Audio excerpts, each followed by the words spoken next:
Hello guys, आपका स्वागत है मेरे यूट्यूब चैनल गरिमा हिंदी एजुकेशन में।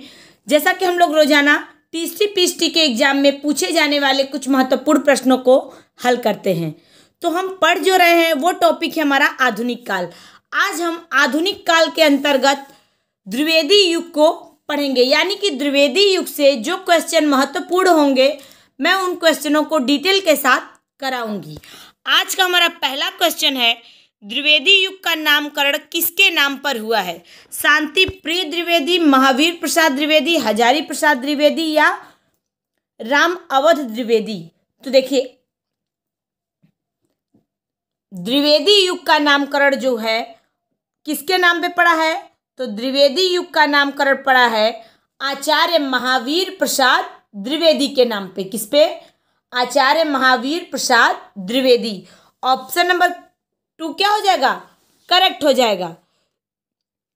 द्विवेदी युग का नाम जो पड़ा है वो महावीर प्रसाद द्विवेदी के नाम पर पड़ा है। अगला क्वेश्चन है, द्विवेदी युग का एक और नाम क्या है? बहुत ही अच्छा क्वेश्चन है। संक्रांति काल, संधि काल, जागरण काल, जागरण सुधार काल या गद्य काल? तो देखिए, द्विवेदी युग का एक और नाम जो है वो क्या है? तो जागरण सुधार काल। ऑप्शन नंबर 3 क्या हो जाएगा? करेक्ट हो जाएगा।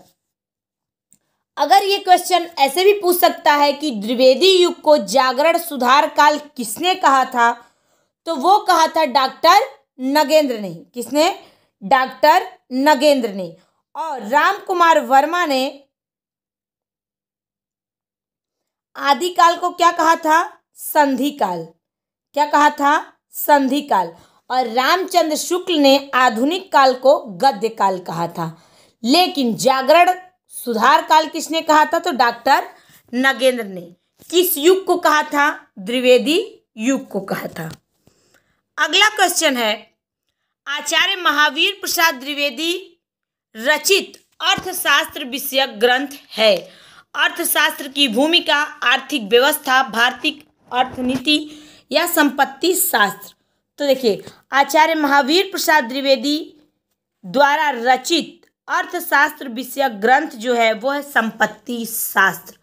क्या है? संपत्ति शास्त्र। Option number 4 is right answer. यह पुस्तक 1908 में प्रकाशित हुई थी, जो भारत के आर्थिक राजनीतिक यथार्थ का अभूतपूर्व चित्र प्रस्तुत करती है।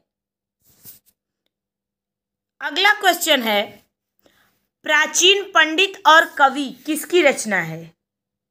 भारतेंदु हरिश्चंद्र, बालकृष्ण भट्ट, महावीर प्रसाद द्विवेदी या स्वामी सत्यानंद? तो प्राचीन पंडित और कवि किसकी रचना है? तो ये है आचार्य महावीर प्रसाद द्विवेदी की रचना। किसकी? आचार्य महावीर प्रसाद द्विवेदी की रचना है। इसी पुस्तक में एक लाइन है जो कई बार पूछता है कि रस ही कविता का सबसे बड़ा गुण है। यह किसने कहा है? तो यह भी आचार्य महावीर प्रसाद द्विवेदी ने कहा है, और वो भी प्राचीन पंडित और कवि पुस्तक में कहा है। अगला क्वेश्चन है, इनमें से कौन द्विवेदी युग का कवि नहीं है? हरिऔध, सोहनलाल द्विवेदी, राम नरेश त्रिपाठी या मैथिली शरण गुप्त? तो इनमें से कौन द्विवेदी युग का कवि नहीं है? तो वो है सोहनलाल द्विवेदी। सोहनलाल द्विवेदी जो है द्विवेदी युग के कवि नहीं है, बल्कि ये राष्ट्रीय चेतना के अग्रदूत एवं प्रमुख गांधीवादी कवि हैं। तो राइट आंसर क्या हुआ? Option number 2। अगला क्वेश्चन है, द्विवेदी युग के सर्वश्रेष्ठ प्रगीतकार कौन माने जाते हैं? रूपनारायण, मुकुटधर पांडे, रूपनारायण पांडे, लोचन प्रसाद पांडे या इनमें से कोई नहीं? तो देखिए, द्विवेदी युग के सर्वश्रेष्ठ प्रगीतकार कौन माने जाते हैं? तो वो है मुकुटधर पांडे। कौन है? मुकुटधर पांडे। ऑप्शन नंबर 1 क्या हो जाएगा? करेक्ट हो जाएगा। लोचन प्रसाद पांडे के अनुज मुकुटधर पांडे भी क्या थे? सुकवि थे। अनुज मतलब छोटे। यानी कि लोचन प्रसाद पांडे का ही छोटा भाई कौन है? मुकुटधर पांडे। इन्हीं को द्विवेदी युग का सर्वश्रेष्ठ प्रगीतकार माना जाता है। अगला क्वेश्चन है, छायावाद का पूर्वाभास किस कवि की रचनाओं में प्रकट हुआ है? मुकुटधर पांडे, रूपनारायण पांडे, लोचन प्रसाद पांडे या श्याम नारायण पांडे? तो छायावाद का पूर्वाभास किस कवि की रचनाओं में प्रकट हुआ है? तो वो हुआ है मुकुटधर पांडे की रचनाओं में। किसमें? मुकुटधर पांडे की रचनाओं में। मुकुटधर पांडे जो थे ये प्राकृतिक के उपासक थे। क्या थे? प्राकृतिक के उपासक थे। अगला क्वेश्चन है, आचार्य शुक्ल के अनुसार स्वच्छंदतावाद के प्रवर्तक कौन है? मैथिली शरण गुप्त, राधा कृष्ण दास, श्रीधर पाठक या अयोध्या सिंह उपाध्याय हरिऔध? तो देखिए, आचार्य शुक्ल के अनुसार स्वच्छंदतावाद के प्रवर्तक कौन है? तो वो है श्रीधर पाठक। कौन है? श्रीधर पाठक। श्रीधर पाठक ने बहुत सारी रचना लिखी है, बहुत सारे काव्य लिखे हैं, जैसे जगत, सच्चाई, सार, कश्मीर, सुषमा, भारत गीत, गुणवंत, हेमंत, वनाष्टक, देहरादून, वनाष्टक। ये सब किसका काव्य है? तो श्रीधर पाठक का है। अगला क्वेश्चन है, हरिऔध कृत काव्योपवन का प्रकाशन किस वर्ष हुआ था? 1907, 1899, 1909 या 1917 ईस्वी? तो देखिए, हरिऔध कृत काव्योपवन काव्य ग्रंथ का प्रकाशन 1909 ईस्वी में हुआ था। कब? 1909 ईस्वी में हुआ था। Option number 3 is right answer. Hariaudh जो थे ये खड़ी बोली में महाकाव्य लिखने वाले प्रथम कवि थे और कवि सम्राट की उपाधि भी हरिऔध को मिली थी। हरिऔध का पूरा नाम क्या है? तो अयोध्या सिंह उपाध्याय हरिऔध। अगला क्वेश्चन है, इनमें से खड़ी बोली का प्रथम महाकाव्य कौन सा है? कविता कौमुदी, उद्धव चरित, प्रिय प्रवास या लोकायतन? तो देखिए, हम क्या बताए हैं कि खड़ी बोली में प्रथम महाकाव्य लिखने वाले कवि कौन थे? हरिऔध। तो इसमें हरिऔध की कौन सी रचना है? प्रिय प्रवास। कौन सी रचना है? प्रिय प्रवास जो रचना है, यानी महाकाव्य। प्रिय प्रवास क्या है? महाकाव्य है। खड़ी बोली का प्रथम महाकाव्य है प्रिय प्रवास, जिसको लिखे थे अयोध्या सिंह उपाध्याय हरिऔध। अगला क्वेश्चन है, निम्नलिखित में से कौन सा रचना अयोध्या सिंह उपाध्याय हरिऔध की नहीं है? विचित्र विवाह, वैदेही वनवास, चोखे चौपदे या चुपते चौपदे? तो देखिए,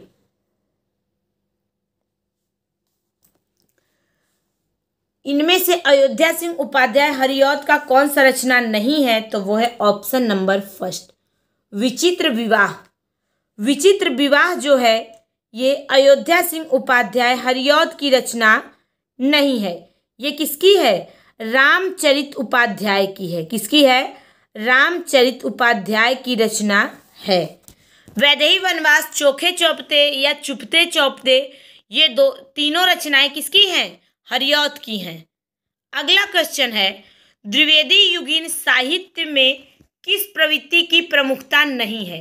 गद्यात्मकता, काव्यात्मकता, वैचारिकता या इतिवृत्तात्मकता? तो देखिए, द्विवेदी युग के साहित्य में किस प्रवृत्ति की प्रमुखता नहीं है? तो वो है ऑप्शन नंबर 2, काव्यात्मकता। काव्यात्मकता जो है द्विवेदी युग के साहित्य की प्रवृत्ति या प्रमुख प्रवृत्ति नहीं है, जबकि गद्यात्मकता, वैचारिकता और इतिवृत्तात्मकता ये प्रमुख प्रवृत्तियों में आता है, लेकिन काव्यात्मकता प्रमुख प्रवृत्तियों में नहीं आता है। तो ऑप्शन नंबर 2 क्या हो जाएगा? करेक्ट हो जाएगा। अगला क्वेश्चन है, भारत भारती का प्रकाशन किस वर्ष हुआ था? 1912, 1914, 1916 या 1918 ईस्वी। तो भारत भारती का प्रकाशन किस वर्ष हुआ था? तो वो हुआ था 1912 ईस्वी में। कब हुआ था? 1912 ईस्वी में।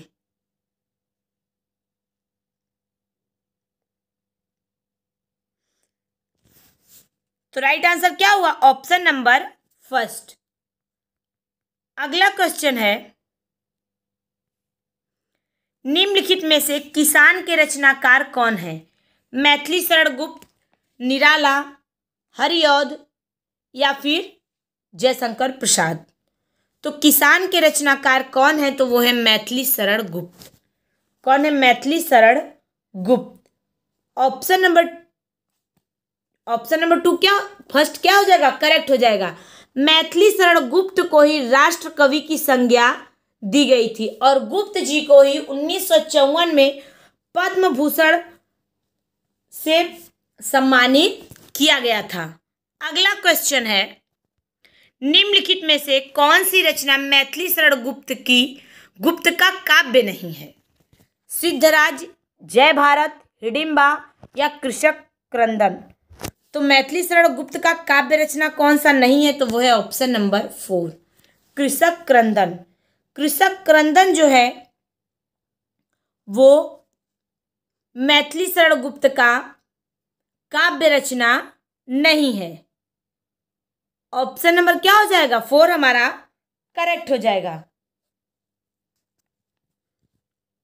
सिद्धराज, जय भारत और हिडिंबा ये तीनों क्या है? तो ये तीनों मैथिली शरण गुप्त का काव्य है। अगला क्वेश्चन है, मैथिली शरण गुप्त की कौन सी रचना महाभारत संबंधी नहीं है? वन वैभव, शक्ति, वक संहार या फिर सैरंध्री। तो देखिए, मैथिली शरण गुप्त की जो रचना नहीं है वो है शक्ति। शक्ति जो है पौराणिक आख्यान पर आधारित है, जिसमें देवी दुर्गा के शौर्य का वर्णन किया गया है, न कि महाभारत का। वन वैभव, वक संहार और सैरंध्री काव्य जो है ये मैथिली शरण गुप्त का लिखा गया महाभारत कालीन घटनाओं पर आधारित है, लेकिन शक्ति जो है ये पौराणिक आख्यान पर आधारित है, जिसमें देवी दुर्गा के शौर्य का वर्णन किया गया है। अगला क्वेश्चन है, साकेत महाकाव्य का सर्वाधिक मार्मिक सर्ग कौन सा है? षष्ठ, सप्तम, अष्टम या नवम। तो देखिए, साकेत महाकाव्य का सर्वाधिक मार्मिक सर्ग कौन सा है? तो वो है नवम। कौन सा है? नवम। साकेत जो है वो 12 सर्गों में विभक्त है या 12 सर्ग हैं। उसमें से 9वां सर्ग जो है वो सर्वाधिक मार्मिक है। अगला क्वेश्चन है, मैथिली शरण गुप्त ने इतिहास में मैथिली शरण गुप्त ने इतिहास के उपेक्षित नारी पात्र को किस पुस्तक में प्रतिष्ठित किया है? भारत भारती, रंग में भंग, द्वापर या साकेत। तो देखिए, मैथिली शरण गुप्त ने इतिहास के उपेक्षित नारी पात्र को किस पुस्तक में प्रतिष्ठित किया है? तो वो है साकेत। साकेत जो है वो 12 सर्गों में विभाजित है और साकेत का 9वां सर्ग वो बहुत क्या है? बहुत यानी कि सर्वाधिक मार्मिक सर्ग है। अगला क्वेश्चन है, द्विवेदी युग के संपूर्ण प्रतिनिधि कवि कौन है? श्रीधर पाठक, हरिऔध, मैथिली शरण गुप्त या इनमें से कोई नहीं। तो द्विवेदी युग के संपूर्णतः प्रतिनिधि कवि जो हैं वो है मैथिली शरण गुप्त। कौन है? Maithili Sharan Gupt. Option number 3 is right answer.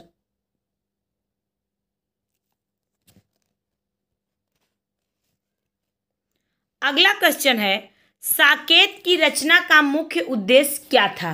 Ram कथा का चित्रण, देश प्रेम, रहस्य का वर्णन या उर्मिला को महत्व देना। तो साकेत रचना का मुख्य उद्देश्य क्या था? तो वो था उर्मिला को महत्व देना। क्या था? उर्मिला को महत्व देना। साकेत की कथा का मुख्य संबंध उर्मिला और लक्ष्मण के चरित्र से जुड़ा है और यह मैथिली शरण गुप्त का सर्वश्रेष्ठ काव्य है।